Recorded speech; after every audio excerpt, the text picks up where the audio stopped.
네, 반갑습니다. 프로그래밍 강부석 강사입니다. 네, 이번 시간 저번 시간에 이어서 다운받았던 설치 프로그램 설치 마무리하고요. 실제로 이제 프로그램을 작성을 하면서 이제 간단한 이제 프로그램 작성법과 그다음 자료형에 대해서 알아보는 시간을 갖도록 하겠습니다. 자, 다운받으셨다고 하면 저번 시간에 비주얼 스튜디오 셋업이라는 파일이 다운로드 되셨을 겁니다. 이걸 더블 클릭하셔가지고요. 저희 실행을 해볼게요.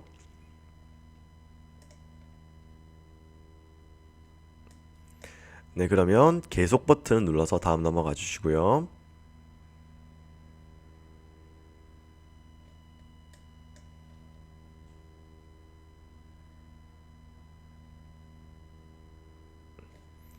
자, 지금 이 화면이 뜨셨다고 하면 저희가 개발하는 게 C 언어라는 걸 잘 지목하시면서 어떤 걸 설치해야 되는지 쭉 내려가시면 지금 비주얼 스튜디오에서는 C랑 C++을 같이 쓰고 있습니다. 그렇기 때문에 C 언어 개발이 아니라 C++을 사용한 데스크톱 개발 요걸 체크를 해주시면 됩니다. 그럼 오른쪽에 있는 항목 중에서 저희가 체크할 부분과 없앨 부분을 같이 가도록 할게요. 여기 보시면 태스크 아답터 for 부트 테스트 요거 두 개랑 테스트 부분 두 가지를 체크해 주시고 밑에 보면 이제 V143 빌드 도구형 C++ 모듈이 있습니다. 실험용이라 되어 있는데요. 요거 체크를 하시고 대략 지금 현재 용량은 한 10기가 정도 되어 있는 것 같습니다. 요거 체크 확인하셔가지고요. 테스트 두 개 체크 해제하시고 V143 빌드 도구형 C++ 모듈인데요. 뭐 향후에 여러분들이 제가 사용하는 버전이 비주얼 스튜디오 2022 버전인데 이 버전에 따라 가지고 해당 숫자는 좀 바뀔 수 있다는 점 여러분 체크 부탁드리겠습니다. 설치 버튼 눌러가지고 설치를 진행하도록 하겠습니다. 자, 설치가 완료되면 녹화를 계속 이어서 할 거고요. 자, 이렇게 쭉 진행하다 보면 설치가 완료될 것 같습니다. 좀 기다려 보도록 할게요.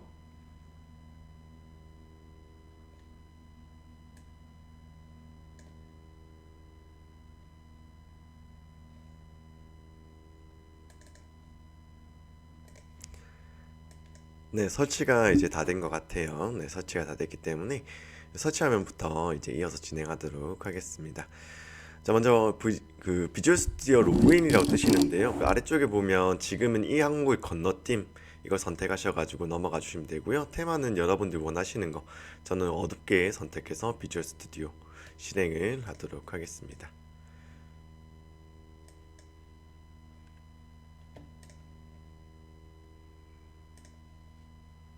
자, 실행창이 뜨면 이어서 진행하도록 할게요. 자, 여러분들 보시는 화면이 지금 비주얼 스튜디오 2022 버전 화면입니다. 거기서 이제 새로 프로젝트를 만들 건데요. 여러분 아래쪽에 보면 새 프로젝트 만들기 선택하시고요.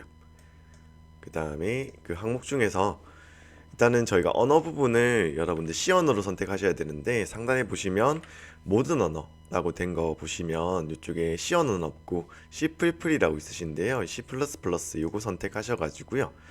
자, 그 다음에 윈도우 데스크탑 마법사 이거를 선택하겠습니다. 자, 선택하시고 나서 다음 버튼 눌러서 실행해 주시고요. 뭐 저장 위치는 여러분들 원하시는 위치로 하셔도 되는데요. 뭐 저 같은 경우에는 자, 이 부분에서 프로젝트 이름은 이제 C라고 작성을 할 거고 위치 같은 경우에 C 드라이버 반드시 정해진 건 아닙니다. 저는 C 드라이버에 새로 폴더를 하나 만들어서 C라는 폴더 만들어서 그 위치에다 저장을 하도록 하겠습니다. 그래서 프로젝트 이름은 C고 위치는 C 드라이버 C라고 해서 하는 건데 이건 절대적인 게 아니라 여러분들 기억할 수 있는 프로젝트 이름과 위치로 지정하시면 될 것 같습니다. 다음은 제가 만들기 버튼을 누르고요. 자, 지금 윈도우즈 데스크탑 프로젝트 화면 나오시면요. 이거 빈 프로젝트 체크하시고 확인 버튼 눌러서 저희 실행하도록 하겠습니다. 처음에 뭐 새로운 기능이 이렇게 뜰 수 있는데 여기 X 눌러서 닫아주시고요. 여러분들 주목하셔야 되는 부분은 오른쪽에 솔루션 탐색기 이 부분을 주목하시면 될 것 같고, 자, 이제 제일 처음에 이제 여기서 하셔야 되는 거는 이제 소스 파일을 만들어야 됩니다. 제가 소스 파일에서 이제 목적 파일 그 다음에 실행 파일까지 이렇게 만들어진다고 했는데요. 지금 보시는 비주얼 스튜디오 코드에서는 소스 파일을 만드시면 될 것 같습니다. 그럼 지금 현재 C 프로젝트 안에 있는 소스 파일에서 마우스 우클릭 그 다음 추가 버튼에서 첫 번째 있는 새 항목을 클릭하겠습니다. 자, 그 다음에 이름을 정할 수 있게 되어 있는데요. 지금 확장자가 .cpp 이렇게 나와 있는데 이거 수정해 주셔야 되거든요. 그래서 저는 exam이라는 이름으로 .c 아까 cpp 되어 있는 거를 c로 바꿔서 추가 버튼을 누르도록 하겠습니다. 자, 그렇다면 여러분들 실제 작성할 수 있는 작성기가 나오게 되는데요. 뭐 간단하게 저는 확대하기 위해서 컨트롤 휠 버튼을 눌러서 좀 확대를 해서 작성을 할 거고요. 첫 번째 문장을 작성을 하면서 저희가 테스트를 하나 하도록 하겠습니다. 자, 지금 그대로 따라 적으시면서 제가 수업을 듣는 동안 좀 유의사항을 말씀드리면 지금 해당 동영상 강의를 중간에 멈춤하셔가지고 하셔도 되니까요.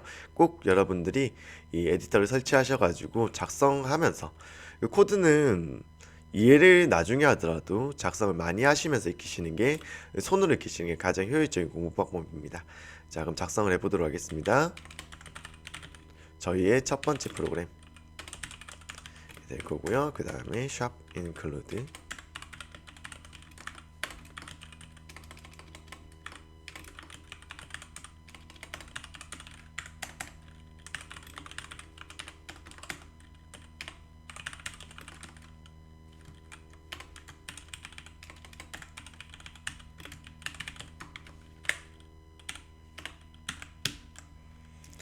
자, 일단은 제가 작성할 드릴 시간 드릴 테니까요. 이 작성을 한번 해보시길 바라겠습니다.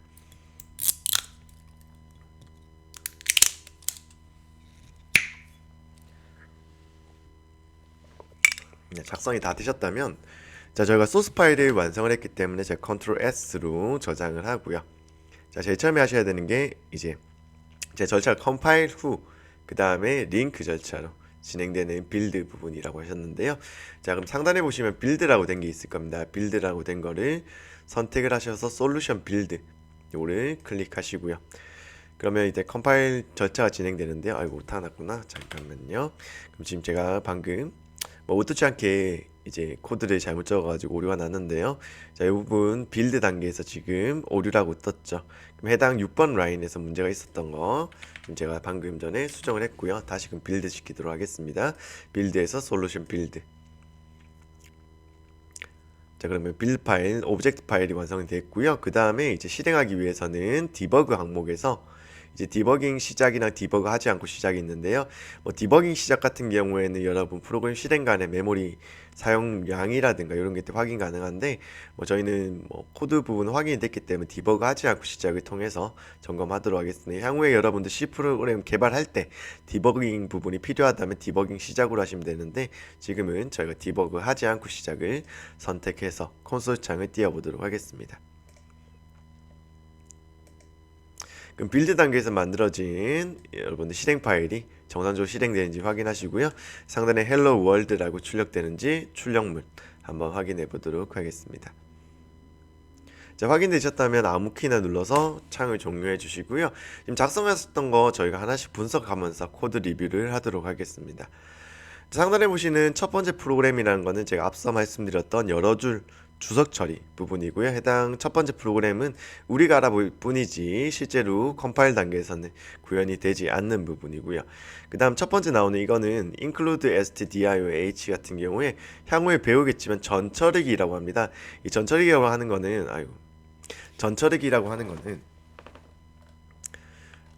자, 샵으로 시작되는 문장이고요. 그 프로그램을 이제 컴파일러가 번역하기 전에 가장 먼저 가져오는 부분이라고 사전에 처리되는 부분을 전처리라고 합니다. 그래서 지금 shop include stdioh라고 지금 되어 있잖아요. 해당 부분 보시면 이제 include 가져온다 stdio라는 헤더 파일 가져온다는 건데요.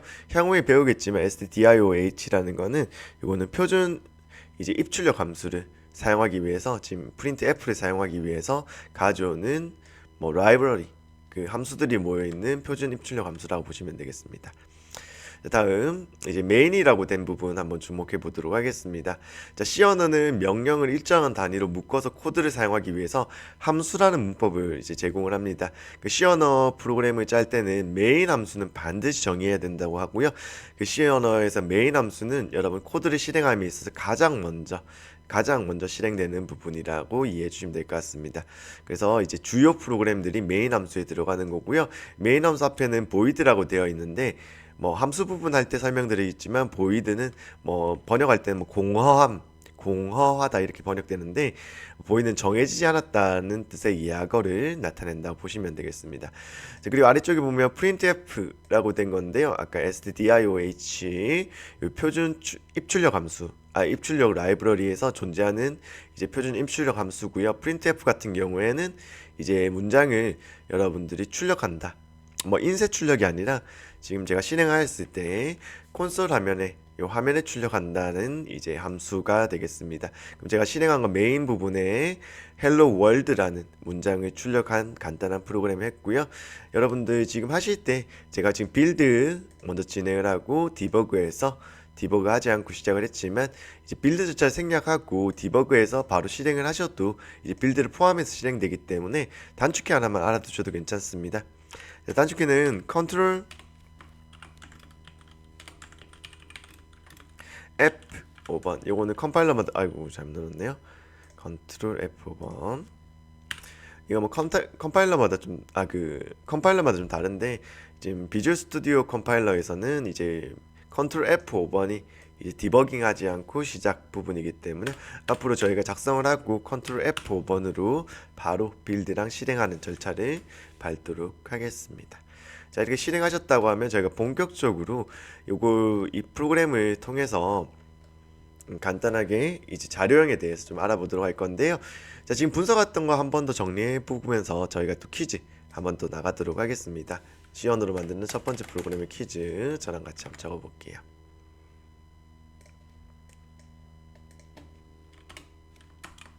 퀴즈 첫 번째. 미리 적어주면 좋겠는데요. 제가 적어놓으면서 할게요. 샵으로 시작하며 프로그래머가 컴파일러에게 지시하는 문법을 우리는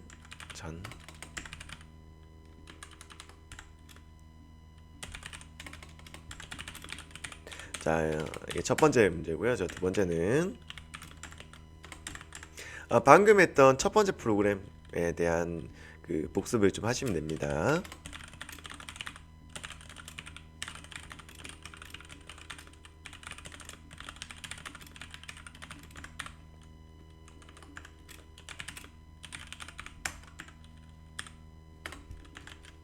퀴즈 3번.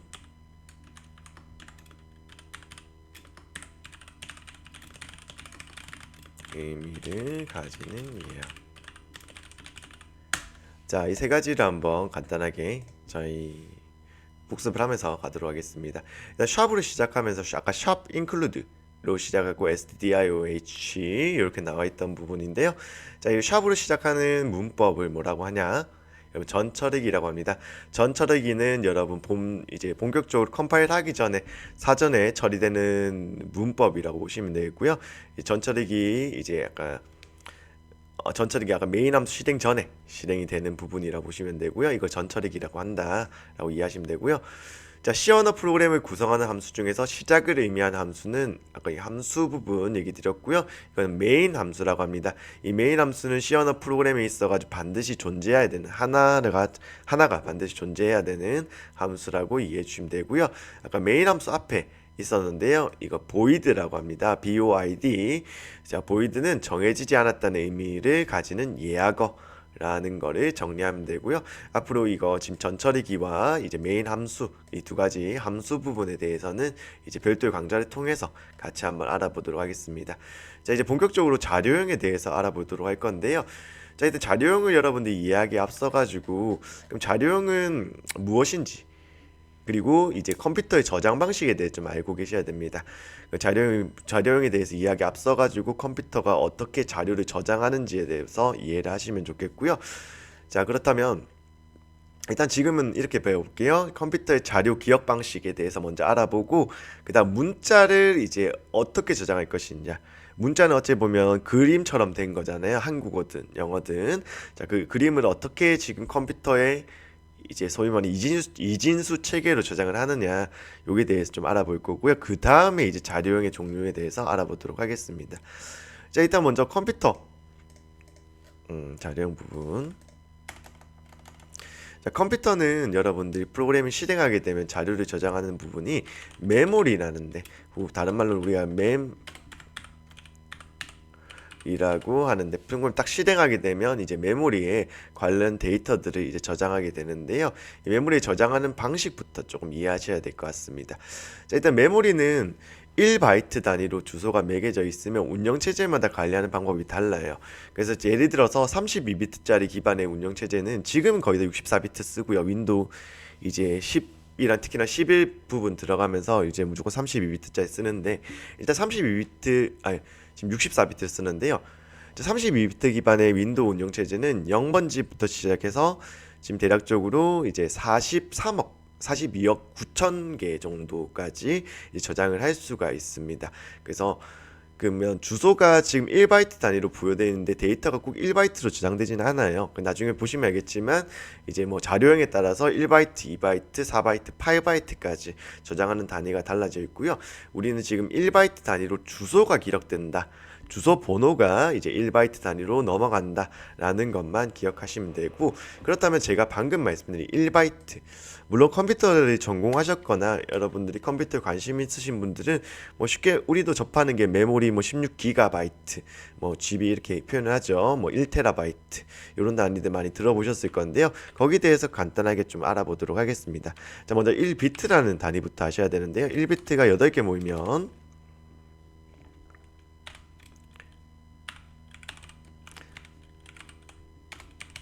라고 하는 단위입니다. 이제 1비트라는 단위부터 알겠는데, 1비트는 여러분들 0과 1, 1세트를 저장할 수 있는 한 가지의 단위가 1비트라고 합니다.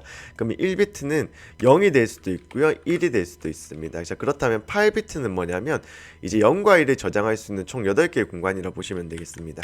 제가 좀 표기를 이제 좀 편의상 미음으로 할게요.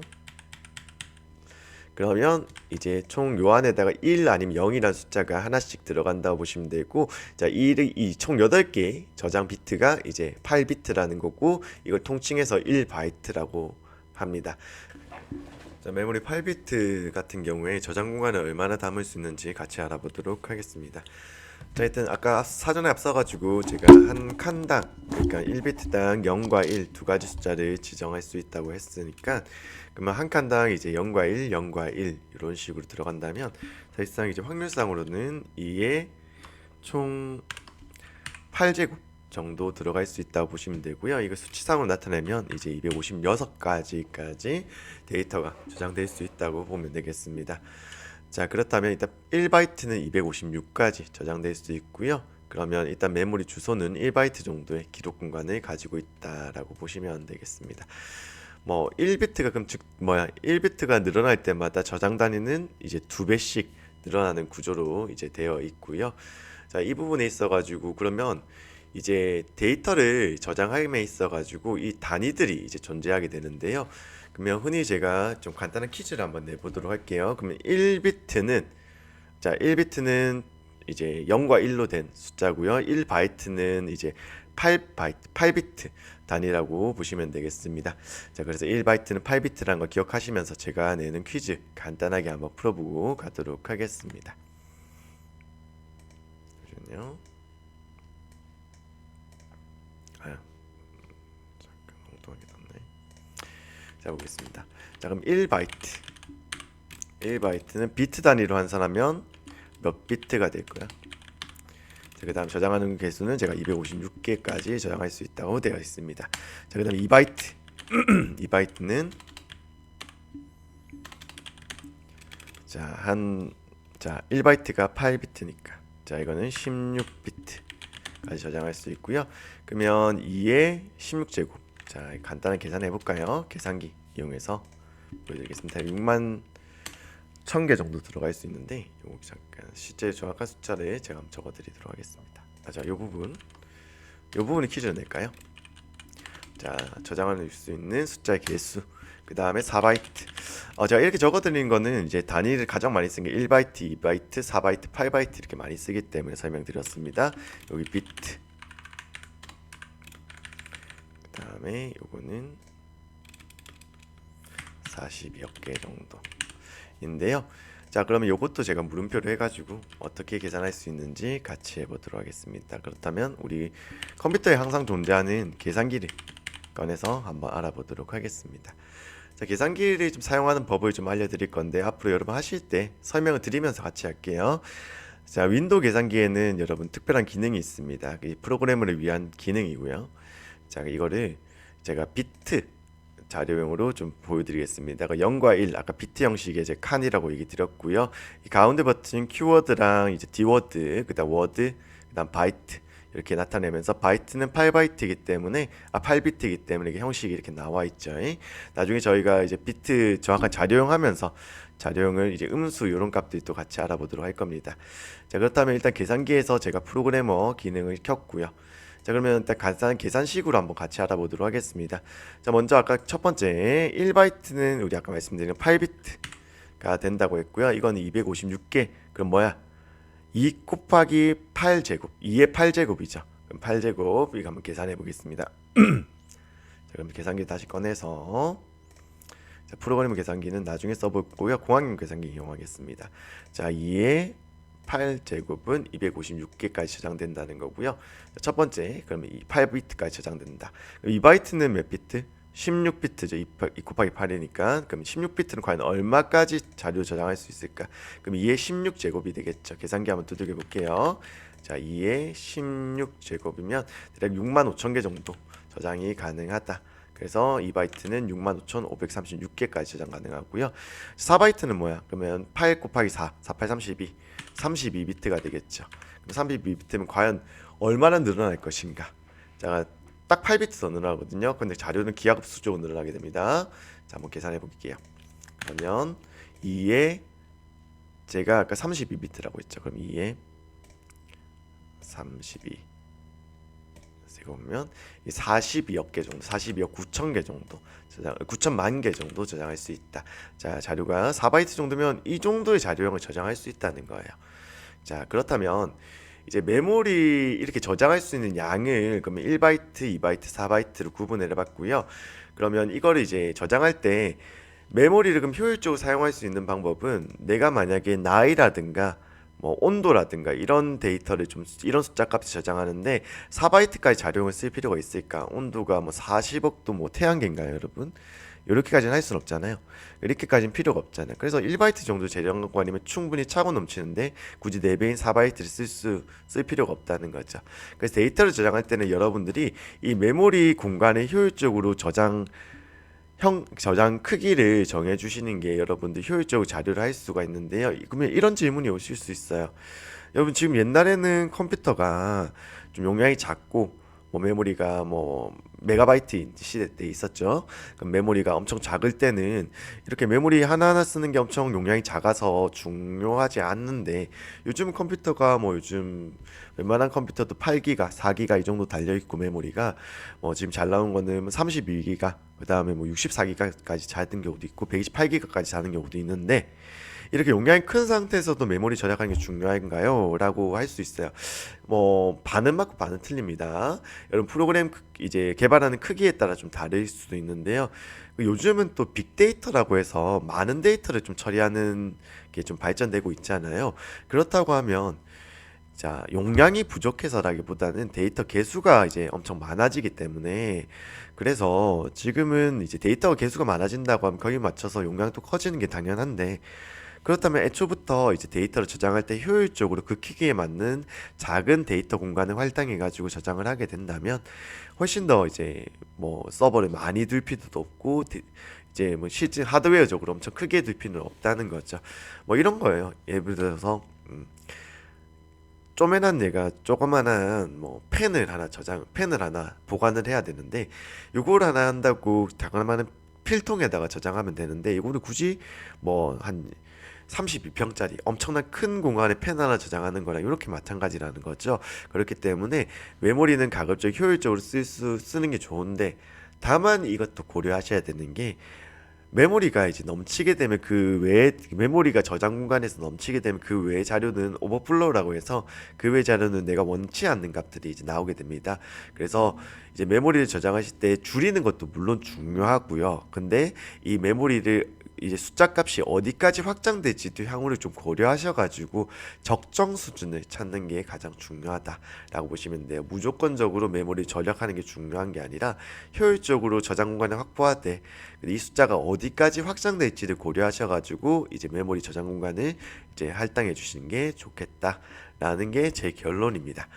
자, 이제 문자에 대해서 좀 알려드리도록 할게요. 일단은 제가 그 1바이트, 그 다음에 2바이트, 4바이트의 메모리 저장 공간에 대해서 안내 드렸고, 메모리 저장 방법은 이제 각 1비트씩 0과 1로 저장된다고 했는데요.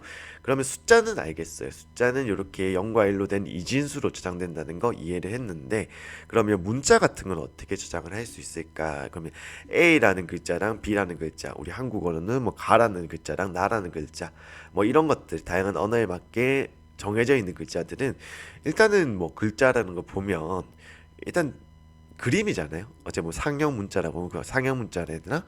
뭐 그림으로 저장되는 건데 이거를 어떻게 숫자로 저장을 할 수 있을까? 물론 이제 그림으로 저장할 수도 있습니다. 이미지 파일들 다 존재하고 그것도 비트로 만들 수도 있지만 그렇게 하다 보면 뭐 그림으로 저장하면 용량이 엄청 커지죠. 그렇게 되는 게 아니라 우린 약속을 한 거예요. 그 대표적인 게 아스키 코드라고 합니다.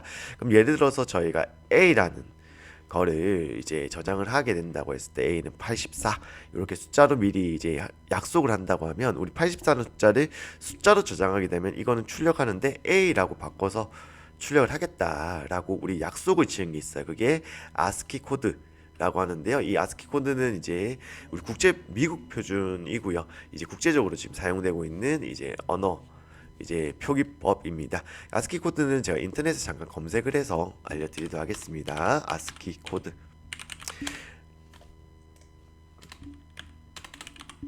자, 아스키 코드는 기본 아스키 코드와 확장 아스키 코드 이 두 가지가 있는데요. 일단 아스키 코드가 어떤 표가 되어 있는지 한번 표를 보면서 설명드리는 게 효율적일 것 같아요.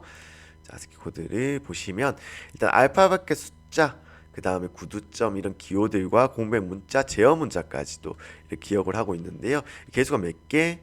이제 0부터 시작합니다. 그 0부터 시작해서 127개까지니까 요거는 대략 용량적으로 보시면 아까 제가 1바이트가 얼마 정도 저장된다? 1바이트가 256개까지 저장된다라고 했죠. 그래서 대략 1바이트 채 못 되는 할당 공간을 할당하고 있는데요. 뭐 다시 말씀드리면 나중에 캐릭터란 자료형을 배울 건데 캐릭터란 자료형이 이제 마이너스 128부터 이제 플러스 126까지 127까지 저장되는 건데 그까지 저장된다 보시면 돼요. 대략 1바이트 정도 할당한다 보시면 되겠습니다. 그럼 예를 들어서 아까 제가 A 얘기 드렸잖아요. 그럼 A라는 숫자를 이제 저장을 하게 될 건데 A라는 숫자는 10진수로 97이라는 값을 이제 대응해서 하는 거고요. 이거 16진수로 바꾼다면 이제 61로 표기된다는 거예요. 그럼 제가 만약에 우리가 지금 알고 있는 거는 10진수니까 10진수로 97이라고 제가 숫자를 저장하게 된다면 이건 아스키 코드 값으로 A를 나타내는 거기 때문에 A를 저장하려면 97을 저장하면 된다. 라는 거를 여러분들이 이제 아스키 코드라는 걸 통해서 이제 약속을 한 거죠, 우리는.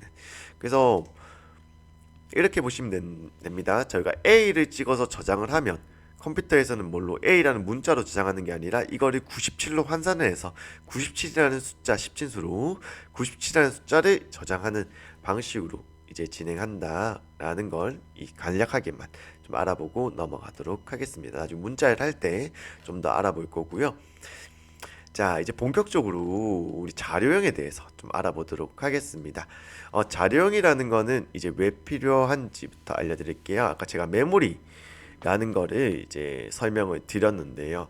메모리의 저장 공간을 제가 사전에 이제 할당을 하게 됩니다. 여러분들이 이제 변수라든가 상수를 저장을 할 때 이제 메모리의 특정 저장공간을 이제 메모리별로 할당하는데요. 이제 그런 것들을 형태별로 구분한 게 자료형입니다. 뭐 다시 말씀드리면 이따 아까 그 용량도 자료형이 될 수도 있고요. 1바이트, 2바이트, 4바이트 이런 것도 자료형이 될 수 있고 그 다음에 뭐 이 형식이 숫자 형식이다. 그 다음 문자 형식이다. 혹은 이제 불 자료형이다. 이렇게 구분이 되는데요. 결론적으로 말씀드릴게요. 이거 지금 문자형, 그 다음 숫자형, 그 다음 불형, 뭐 논리형 이런 것들은 지금 C 언어 그 다음 파생된 뭐 파이썬이라든가 자바 같은 데 좀 해당되는 거고요. C 언어의 자료형은 거의 다 이제 숫자만 저장되는 자료형이라 보시면 돼요. 그 숫자만 저장되는데 그 저장 공간을 어떻게 할당할지에 따라서 용량을 어느 정도 할당할지에 따라서 자료형이 나눠진다. 근데 숫자도 좀 크게 보면 두 가지로 구분할 수가 있습니다.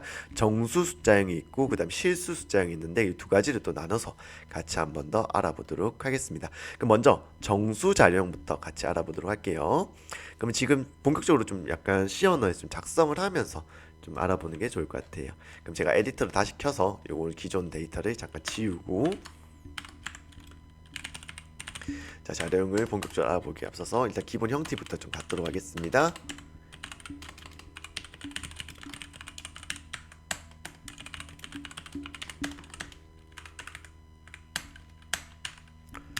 자 먼저 부호가 있는 1바이트 저장 공간.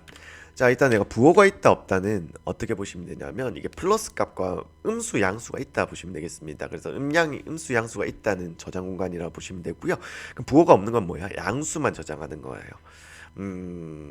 자 이걸 이제 잠깐 이해하려면 우리 메모리 저장 방식을 좀 잘 이해할 필요가 있습니다. 제가 다시 계산기를 켜서요. 자 이거는 제가 프로그래머 계산기로 할 건데요. 자 제가 형식을 좀 이렇게 하겠습니다. 1바이트만 기준으로 좀 설명드리도록 할게요. 지금 아래쪽 부분을 주목해 주시고요. 자 이진수 표기법 중에서 제가 여기서 이진수에 1 일단 올렸습니다. 그 1 올리게 되면 숫자 1 들어가죠. 그러면 여기서 2 올리면 어떻게 해? 여기서 자릿수가 하나 더 증가하니까 이걸 0으로 바꾸고 1 하면 이거 2가 되겠죠. 그럼 3은 요거 추가하는 거고 4는 뭐야? 얘네들을 0으로 바꾸고 얘가 4가 되겠지. 자 그렇다고 하면 이 숫자는 최대 몇 가지 증가할 수 있을까? 좀 최대값 한번 찍어 볼게요. 자 총 7개 찍었다가 마지막 8개가 최대값이겠죠. 찍는 순간 어떻게 돼? 마이너스 1로 바뀌게 되잖아요. 자, 즉 무슨 말이냐면 일단 그 최대값 같은 경우에 여러분들 7개의 비트만 이용합니다. 바이트는 몇 비트? 8비트인데 7개의 비트를 이용하는데요. 7개의 비트에서 그럼 앞 비트는 뭐냐? 이 양수 음수 판별하는 이제 비트입니다. 자, 그렇다면 이제 다시 설명드리면 일단 양수의 최대값은 이제 총 7개의 비트가 1이 된 게 양수의 최대값은 127이죠. 1바이트에. 자, 그렇다면 음수의 최대값은 어떻게 될까? 앞에 거를 제가 부호 비트를 1로 바꿔주고 나머지를 0으로 바꿨죠. 그럼 음수의 어차피 최저값이 되겠죠. 마이너스 128까지. 자, 그러면 여기서 1씩 증가하면 어떻게 돼? 여기서 이제 1씩 더해지는 거죠. 플러스 1씩. 그러면 여기 127, 이제 126 이런 식으로 올라간다. 그럼 결과적으로 뭐예요, 여러분들? 1바이트는 부호가 있는 1바이트는 몇부터 몇까지? 그러니까 마이너스 128부터 그 다음에 양수로는 127까지 저장할 수 있는 자료형이라고 알아두시면 되겠습니다. 자 그렇다면 자 이거는 어떻게 표기하느냐? 자 저는 공간을 나타낼 때는 이거는 unsigned 앞에 unsigned 붙습니다. unsigned 이건 뭐냐? 부호가 죄송합니다. signed가 부호가 있는 그 다음에 1바이트는 우리 캐릭터형이라고 해서 CHAR을 사용합니다. 자, 그럼 자료형을 어떻게 표기한다? signed 캐릭터라고 합니다. 그럼 이건 부호가 있는 1바이트. signed가 부호가 있다는 뜻이고 캐릭터가 1바이트 저장 공간, 정수형 저장 공간을 나타내는 거고요. 이걸 만약에 지금 자료형을 쓰는 법을 간단하게 알려드리면 이제 변수 자료형을 이제 쓸 때는 앞쪽에다 자료형을 적습니다. 제가 그럼 signed 캐릭터 그 다음에 뒤에다가 변수명을 적습니다. 좀 넘버라고 칭할게요. 자 그렇다면 앞쪽에다가 자료형을 적고 이 넘버라는 변수의 자료형은 부호가 있는 1바이트의 저장 공간을 담을 수 있는 변수를 할당했다 라고 보시면 되겠습니다. 그럼 제가 잠깐 여기다가 숫자를 한번 적어 볼 건데요. 그럼 여기다가 이제 값을 대입하는데 제가 128에 대입할게요. 128에 대입하면 제가 몇 가지 저장할 수 있다? 적어드리는 게 좋겠네요. 이거는 마이너스 128부터 그 다음 양수로는 127까지 저장할 수 있는데 제가 128에 저장했습니다. 그럼 그 뭐나요? 127보다 넘어갔죠. 자 그렇다면 어떻게 출력되는지 한번 출력문을 통해서 알아볼게요. 출력문은 지금은 이제 여러분들이 어떻게 이해하시면 되냐면 나중에 설명드리겠지만 이제 이 자료형을 출력한다 정수 형태로 출력한다 정도 이해하시면 될 것 같고, 자 128을 넣었습니다. 자료용 초과되는 부분이었죠. 그럼 출력문이 어떻게 나올지. 그렇다면 이제 제가 양수로 128 넣었는데, 여기서 이제 어떻게 되면 양수에 넘어갔을 때 이제 거기서 이제 반대로 들어갑니다. 그러니까 127에서 더 이상 넣을 데가 없다면 반대로 이제 넘어간다는 건데, 이게 다른 말로는 오버플로우라고 합니다. 자, 이렇게 지금 자료가 저장된다. 그럼 128 저장을 했지만 128이 온전히 저장되지 않고 이제 그 한 칸 넘어간 이제 100, 마이너스 128이 저장되게 되죠. 자, 이런 부분들 저장 용량도 한번 파악하시고요. 다시 정리하자면 이거는 잠깐 참고로 알아두시고, 사인드 캐릭터 같은 경우에는 여러분 부호가 있는 1바이트 저장 공간을 나타낸다 라고 보시면 되겠습니다. 자, 그렇다면 부호가 있는 게 있다면 부호가 없는 것도 존재하겠죠. 그럼 부호가 없는 1바이트 공간 이는 뭐라고 포기하냐. 이거는 그러면 사인드 캐릭터였잖아요. 그럼 1바이트는 캐릭터라고 했었을 때 이거는 unsigned 캐릭터라고 합니다. 자, 그러면 이거 저장은 몇 가지 저장할 수 있을까? 이제 0부터 255까지 저장을 255까지 저장할 수 있고요. 제가 요걸 한번 증빙을 해보도록 하겠습니다. 쌤 말이 맞는지. 그럼 이거 할 때는 어떻게 하시면 되냐면, 앞에 기억을 이제 부호 비트로 안 쓴다는 거예요. 요거를 부호 비트로 안 쓴다는 얘기니까 요거 제가 그럼 바이트가 아니라 디워드로 바꿔가지고 요 부분을, 그러면 요 부분 다, 그럼 이때는 요 최상위 비트가 부호 비트가 되기 때문에 이쪽을 이제 제가 다 찍어서 최대값이 얼마가 되는지 확인해 보도록 하겠습니다. 그럼 255까지 저장되죠. 그러면 최소값은 0이고 이제 최대값은 255까지 저장되는 1바이트의 저장 공간이다 라고 보시면 되겠습니다. 자, 그럼 얘는 0부터 255까지 저장될 수 있다. 뭐 제가 오버플로우는 따로 검증을 하지는 않겠습니다. 자, 그렇다면 이제 다른 종류, 자 2바이트 저장 공간은 뭐라고 표기하냐. 자, shortint라고 합니다. 그래서 이것도 정리할게요. 좀 적어두면 지금 정수 자료형에 대해서 알아보겠습니다. 좀 표기법 다르게 할까요? 여러분들 괜히 헷갈릴 수 있겠네.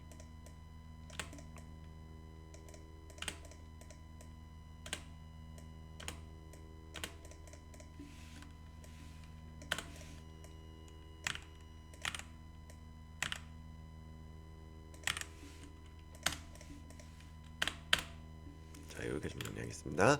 자, 그렇다면 자, 일단 먼저 부호가 있는 역시나 사인드 short를 붙여서 shortint라고 합니다. 좀 길죠.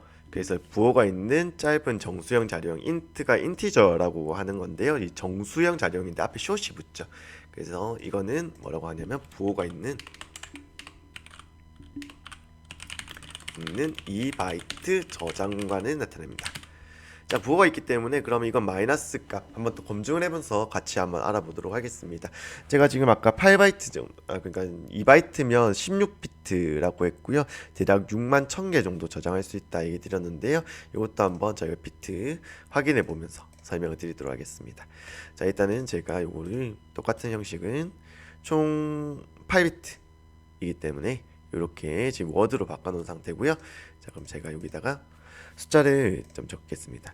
자, 그럼 일단은 양수 최대값은 32,000. 일단 8.16비트, 자 16비트죠. 이렇게 되면 자 최대값은 이제 양수로는 32,767개가 되는 거고요. 양수로는 그렇고, 음수로는 뭐야? 이 막혀 있는 부호 비트만 바꿔주면 되겠죠. 자, 부호 비트만 변경해 보겠습니다. 그럼 나머지는 다 0으로 바꾸고요.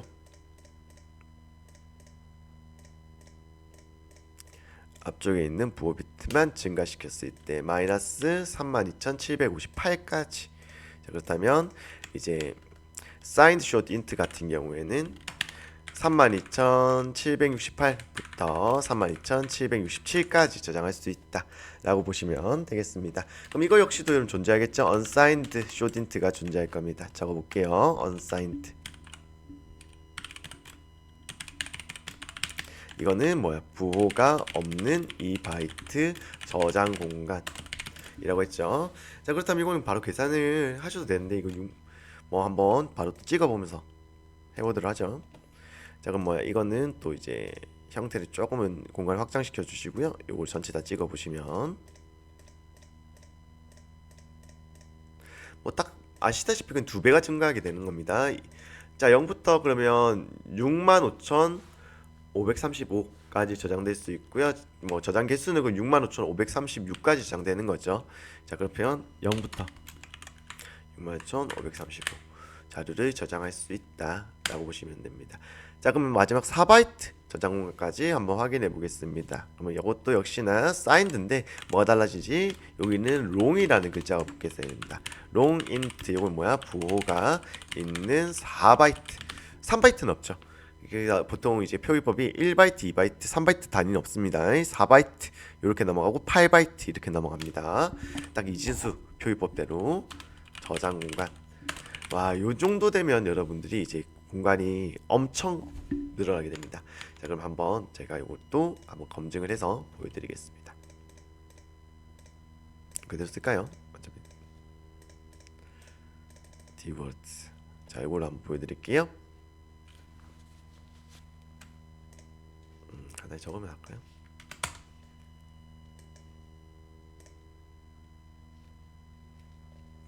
자, 음수로는 21억 개죠. 음수로는 21억 개부터. 자, 요거는 그냥 제가 바로 적겠습니다. 여기서 이제 1만 작아진 숫자이기 때문에 자, 21억 4천 개 정도 저장이 가능하다 라고 보시면 되고요. 이거 역시도 그러면 그대로 갑니다. 자, 이거 그대로 복사할게요. 사인드가 있다면 unsigned가 존재를 하게 되는 거고요. 이건 부호가 없는 4바이트 저장 공간이고 딱 2배만큼 이제 저장이 되겠죠. 아까 적었지만 이것도 검증을 하면서 할게요.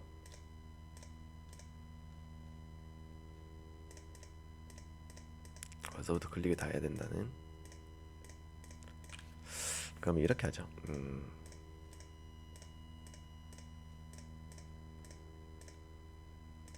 아니다. 이렇게 찍어서 보여드리는 게 낫겠네요. 설명하기 위해서. 자, 전체가 다 켜져 있다면 2배니까 42억 9천만 개까지 저장이 가능하다 라고 정리하겠습니다. 0부터 42억 9천만 개. 자, 이렇게 해서 총 정수형에서는 총 6가지 저장 방법에 대해서 좀 알아봤습니다. 이제 실수 자료형에 대해서 같이 알아보도록 하겠습니다. 자, 실수라는 거는 정수랑 다르게 정수는 이제 그 소수점이 없는 게 정수라고 하는 거고요. 간단하게 말씀드리면 이 소수점이 존재하는 걸 실수라고 합니다. 그 실수를 표현하는 방식에는 이제 2가지가 있는데요. 플로트 자료형과 더블형 자료형이 있고요. 이 2가지의 차이점은 저장 용량의 차이라고 보시면 되겠습니다.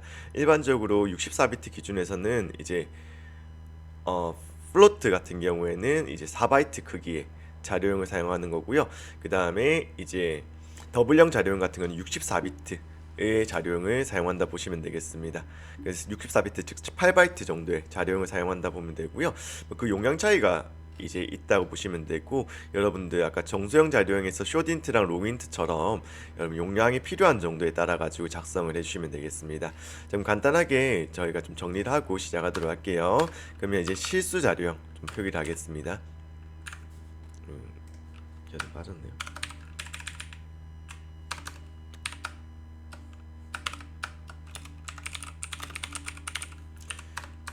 자, 실수 자료는 이제 2가지 형태밖에 없습니다. 이제 플로트. 자, 이거는 4바이트 실수 자료형. 그 다음에 더블형, 얘는 8바이트. 2가지를 구분하시면 될 것 같습니다. 자, 지금으로서 자료형을 다 정리를 했고요. 뭐 작성법 간단하게 저희가 한번 그 자료형 작성법을 간단히 타이핑하면서 한번 입력을 해보도록 하겠습니다. 자, 그렇다고 하면 여러분들 int 제가 넘버 1에다가 숫자 10을 대입하게 될 거고요. 그러면 지금 자료형이 어디다 작성이 되죠? 자료형은 이제 변수 앞쪽에다가 형태를 미리 밝혀두는 거고, 그러면 지금 넘버 1이라는 변수는 4바이트짜리 부호가 있는 이 정수형 자료용으로 할당되었다 보시면 되겠습니다.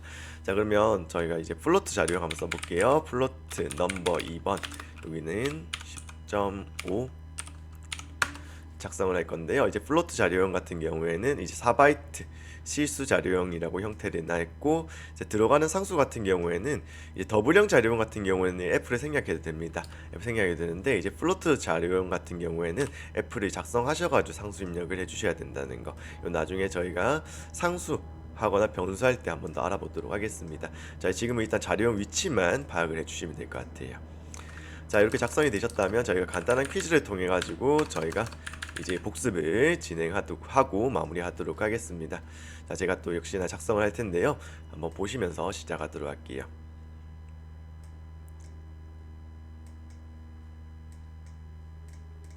자, 첫 번째 문제입니다.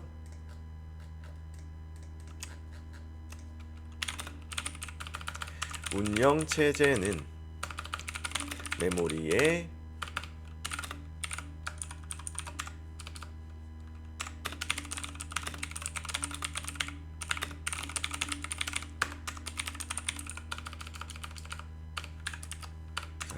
다섯 개 정도 풀어볼까요? 핵심적인 문제. 컴퓨터의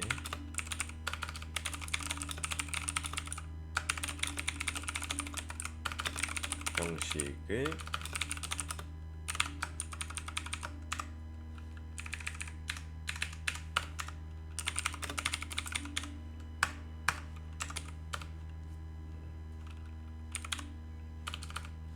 Q 3번 자료에 대한 질문을 할게요.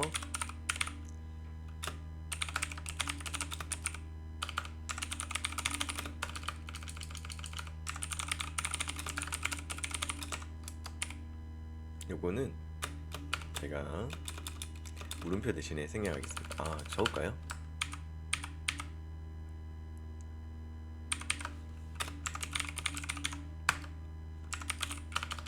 Q 4번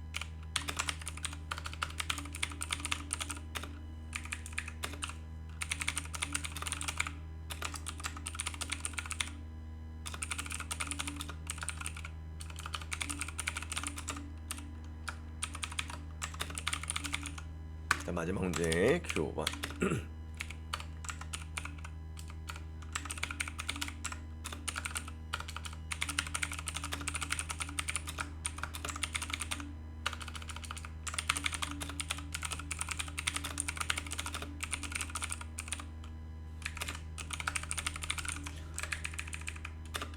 자, 이제 간단하게 저희가 복습을 하면서 이 5가지 문제를 풀면서 복습을 하도록 할게요. 자, 운영체제는 메모리에 이제 메모리에도 이제 주소가 존재하거든요. 메모리 주소. 자, 메모리 주소의 단위는 1바이트 단위로 저장하게 됩니다. 그래서 바이트가 정답이 되겠고요. 그 다음에 컴퓨터의 문자를 숫자로 바꾸어 저장하는 표준형식을 제가 이거를 이제 R로 시작되는 걸 표현한다고 했는데요.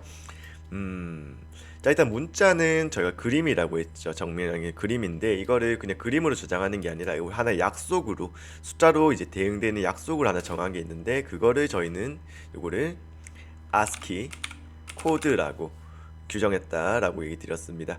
자, 부호가 있음을 의미하는 예하거라고 했지만 자료형 부분 앞쪽에 들어가는 건데요. 부호가 있다는 signed 라고 하고, 부호가 없을 때는 unsigned, 여기 앞에 un을 붙이는, 그래서 이제 signed 캐릭터, signed short, 그 다음에 signed int 이런 식으로 표기한다 라고 얘기 드렸고요. 문자전을 저장하기 위해 시연에 사용하는 자료용은 캐릭터 자료용이라 해서 입니다. 그 이유는 캐릭터 자료용은 1비트의 부호가 이게 약칭이긴 한데 1비트의 부호가 없는 자료용이고요. 그럼 캐릭터 자료용을 쓰게 된다고 하면 일단 ASCII 코드 값이 기본적으로 이제 256개의 이제 숫자로 이제 나와 표준이 번역이 되어 있기 때문에 캐릭터 자료용이 딱 1바이트가 256개 사용 가능해서 이제 캐릭터 자료용을 쓰게 됩니다. 캐릭터 자료용 쓰실 때 반드시 문자 하나 저장하기 위해 쓴다기보다는 뭐 이렇게 쓰셔도 되지만 여러분 쓰실 때 1바이트에 그냥 그 저장 용량을 쓰기 위해서도 정수 저장을 하기 위해서도 캐릭터 자료용을 쓴다라는 것도 같이 알아두시면 되겠습니다. 자, 더블형 자료용을 사용하면 이제 몇 바이트 숫자가 들어가겠죠. 부동소점 표현을 사용할 수 있습니다 라고 되어 있습니다. 자, 부동소점 같은 경우에는 저희가 실수를 저장하기 위한 방식이라고 정도만 알고 계시면 되고요. 이제 부동소점은 지수부와 가수부 이 두 가지를 표현 방식으로 이제 저장을 하게 되는데, 좀 자세히 알아보고 싶다면 부동소점에 대해서 조금 더 공부를 해보시면 될 것 같습니다. 자, 그러면 더블형 실수 표기법에는 더블형과 플로트형 두 가지가 있는데, 두 가지의 차이점은 용량의 차이점이 있다라는 점 알려드렸고요. 이제 플로트형 같은 경우에 4바이트 부동소점 표현을 할 수가 있고요. 더블형 같은 경우 몇 바이트? 이 두 배인 8바이트 정도의 이제 부동소점 표현을 할 수 있다, 실수 표현을 할 수 있다 정리하겠습니다. 자, 이상으로 자료형에 대해서 알아봤고요. 자, 다음 시간에는 상수랑 변수에 대해서 같이 알아보도록 하겠습니다. 감사합니다. 네, 잠시 수정 사항이 생겨서 말씀을 전해드리고 지금 다음 강의로 넘어가도록 하겠습니다. 자, 일전에 제가 부호가 있는 사인드 캐릭터형 지금 설명드립니다. 사인드 캐릭터, 자, 사인드 캐릭터와 언사인드 캐릭터 두 가지를 설명드리면서, 사인드 같은 경우 마이너스 127에서 부호가 있는이니까 128에서 플러스 127까지 저장될 수 있고요. 언사인드는 이제 0부터 이제 255까지 저장될 수 있는 자료형이라고 말씀을 드렸고요. 여기까지는 괜찮은데 제가 생략하는 부분을 잘못 반대로 설명드렸습니다. 이 부분만. 자, 캐릭터형 같은 경우에 제가 사인드가 생략 가능하다. 자, 그래서 제가 일전에는 unsigned가 생략 가능하기 때문에 캐릭터형은 이제 unsigned를 생략하는 거다라고 잘못 설명을 드렸는데요. 그게 아니라, 자, unsigned는 적어주셔야 되고요. 부호가 없을 때는 signed만 생략이 가능하다. 그래서 캐릭터형만 적으실 때는 요거는 이제 signed가 생략된 마이너스 128부터 플러스 127까지 자료형이다라고 반대로 이해하시면 될 것 같습니다.